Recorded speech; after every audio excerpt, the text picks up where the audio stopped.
Նիկոլ, լեզվիդ մի տուր, այնքան ես արդեն լեզվիդ տղա, դու դրա տակից դեռ երկար ժամանակ դուրս չես գալու։ Եթե այդքան համարձակ տղա ես, դու արտաբերի երկու պարզ նախադասություն։ Առաջինը, հայտարարի, որ այլևս երբեք Հայաստանի տարածքից որևէ մետր քառակուսի Ադրբեջանին չես զիջելու։ Սա մեկ, եւ երկրորդը արտաբերի ավելի պարզ եւս մեկ նախադասություն։ Ասա, որ Ադրբեջանը Հայաստանի ինքնիշխան տարածքից օկուպացրել է տարածքներ եւ անապահ Ադրբեջանի զորքերը պետք է դուրս գան Հայաստանի տարածքից։ Շատ պարզ երկու նախադասություն։ Մնացածը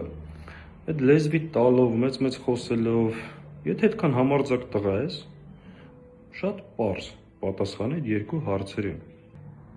Դու այդքան համարձակություն չունես, որովհետև դու ունես պարտավորություն։ Դու չես կարող դա ասել, որովհետև Ալիևին այլ բան ես խոստացել։ Այս է ամբողջ պատմությունը։ Հետևաբար մի շեղվի, լեզվիդ էլ մի տուր, պատասխանի այդ երկու հարցերին, ու եթե այդքան կաս, այդ երկու հայտարարությունները արա պարզ նախադասություններ։ Առայժմ այսքանը։